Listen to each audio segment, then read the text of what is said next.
I mean, that's yeah, what maybe, isn't yeah. that shorthand for social liberal? Yeah, yeah. I just, when I think left, I think even beyond that. But okay.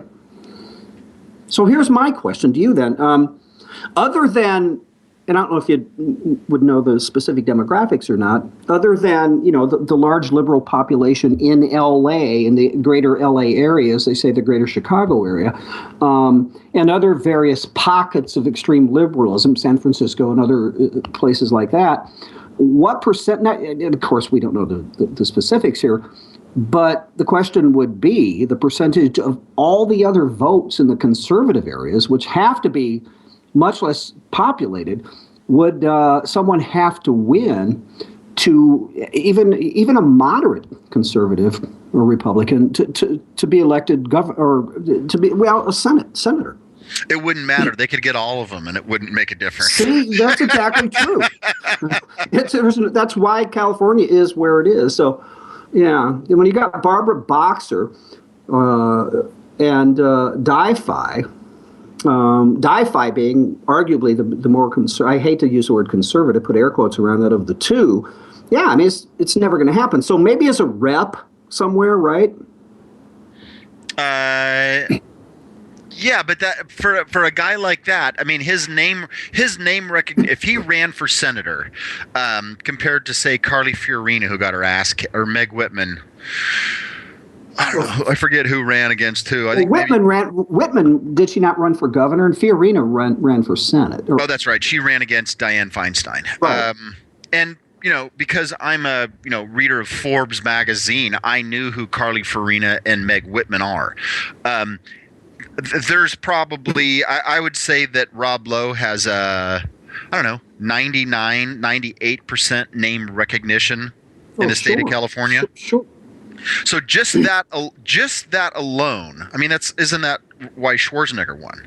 Well, so let me make sure I'm hearing you properly. You're not suggesting that California as a whole is shallow enough to elect someone to a government office, an important government office, just because of name recognition, are you?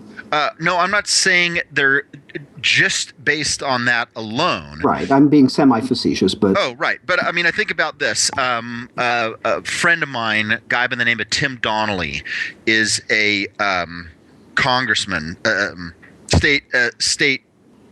I don't know if he's in the state senate or an assemblyman. State government or whatever? Yeah, he's an assemblyman. Tim Donnelly's an assemblyman here in the state. Full-on Tea Party conservative guy, right? Really into the border thing and all of that. He ran against the establishment Republican governor candidate. And his biggest problem was that nobody had any idea who he was. I mean, that's part of the reason why incumbents always win. It's part of the reason why so much money has to be spent, is just to make people aware of who the candidate is. Oh, no, listen, I'm completely in agreement with you as it relates to name recognition there. Name recognition never hurts anything, and it always helps it. I just think, and again, call me crazy, but California, the only state in this country where an Arnold Schwarzenegger could have been elected governor twice. Not true. Right? Minnesota elected Jesse Ventura. Al Franken. And Al Franken. You know what? I take that back. Jesse Ventura. That's a pretty liberal state too, but okay, I take that back. And I would guess if there were a famous Vermonter or whatever the hell they call themselves, that would be hands down as well if that candidate were liberal. It wouldn't even have to spend a dime or run for anything. So, okay, I take that back a bit. I like to beat up on California. Let's put it this way. If one of the oh my gosh, their names just got right out of my head. The Denver quarterback and his brother and his dad, and what are their names? You're being serious, Peyton Manning. Just kidding. Yeah, if one of the Mannings... You're going, not Phillip Rivers. Wait a minute.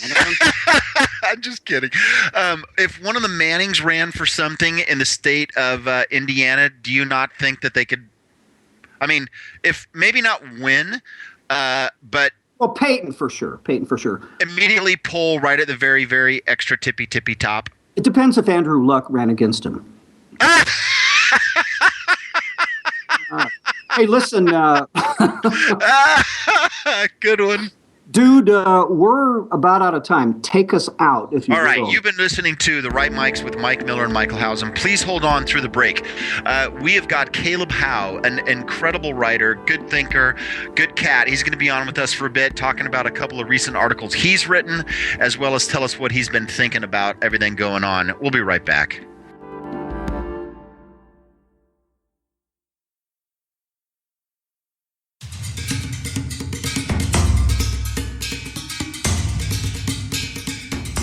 This is Vigilant Liberty Radio News from Independent Journal Review for January 12th. Underground activist group Anonymous posted a video to several websites this past Thursday in response to the terror attacks in Paris.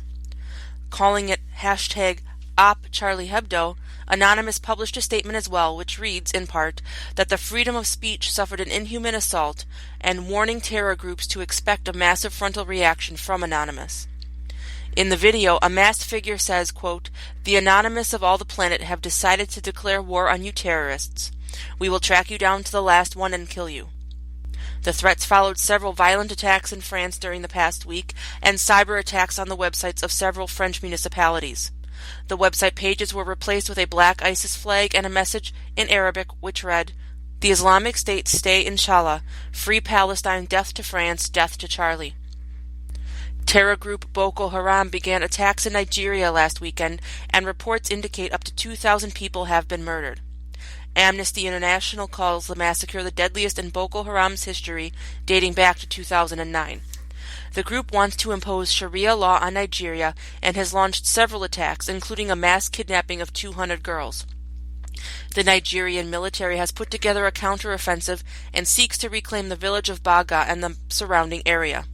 Some 30,000 people have been displaced by the violence, with some fleeing across the border into Chad and Cameroon. Cameroon has responded to Boko Haram, killing dozens of militants in the past month and prompting a threat against the nation in a video posted by the terror group. Cameroon's President Biya has called for international response to Boko Haram's escalation of violence. The offices of the Hamburger Morgenpost in Germany were attacked with rocks and burning objects in a case of arson in response to the publication printing 3 of the Charlie Hebdo cartoons on its front page this weekend. The damage was confined to 2 rooms on the lower floor of the office, and the fire was quickly put out. No one was injured, and local police have detained 2 people. They have made no further comments on the investigation.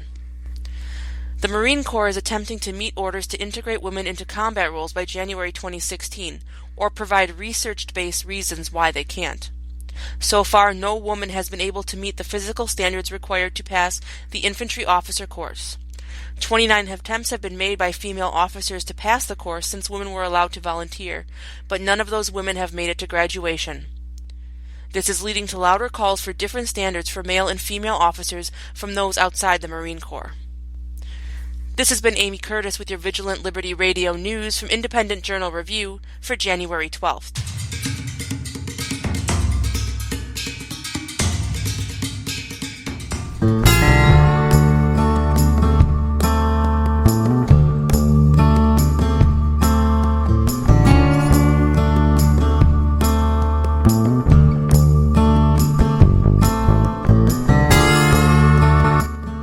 Well, welcome back to the show. You are listening to The Right Mics with Mike Miller and Michael Hausen.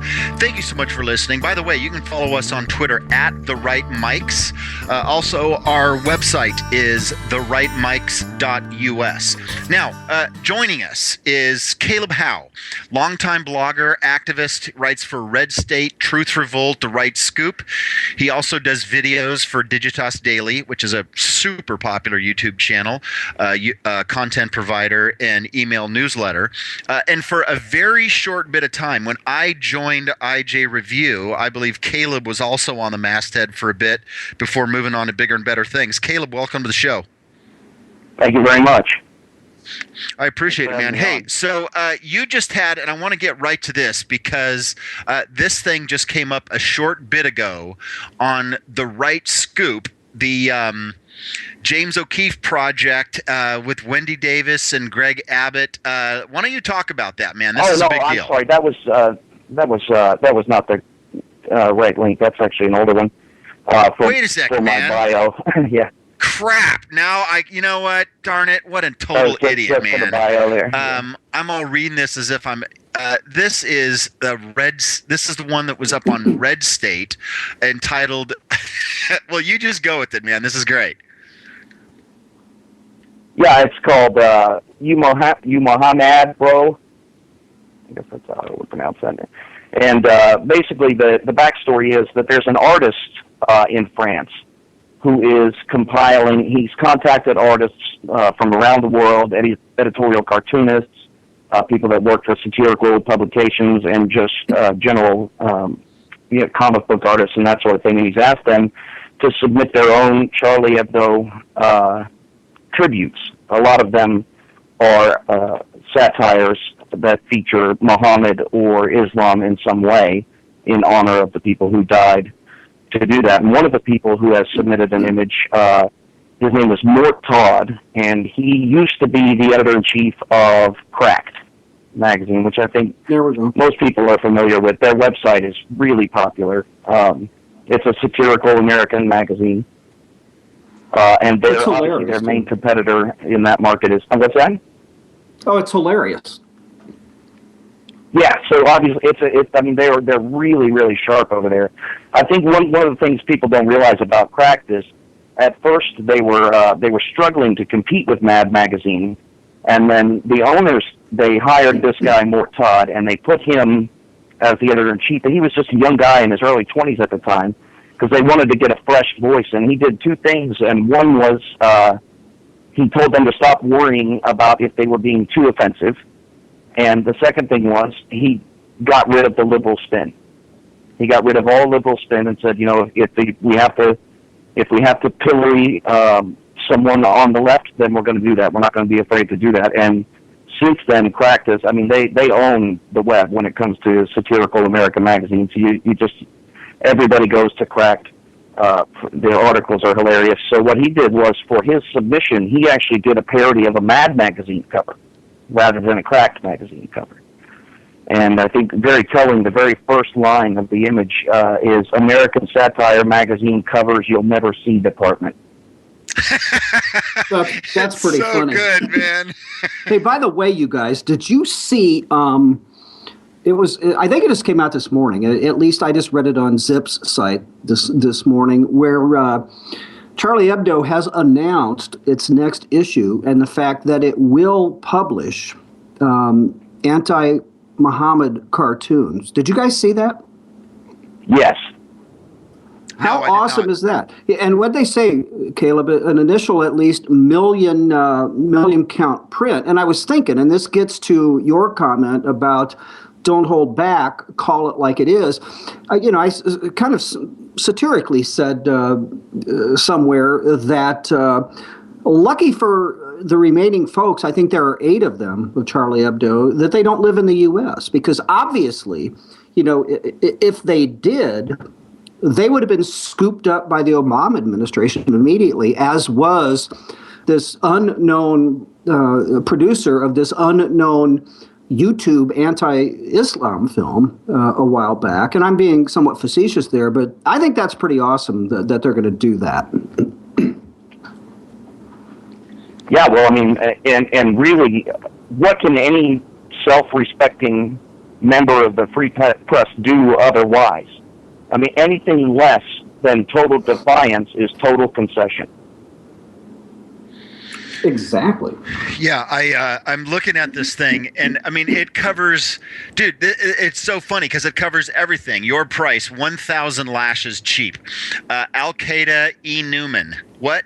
Me Jihad. It's absolutely spot on, perfect. It's really brilliant, and the best part is it looks so genuine. It's exactly what you would expect a Mad Magazine cover to look like if they were going to do this.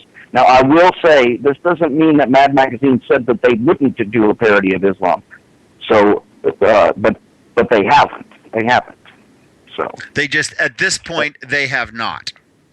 Right. There's been no affirmative confirmation that they do not intend to. But you can't go wrong with me, Jihad, because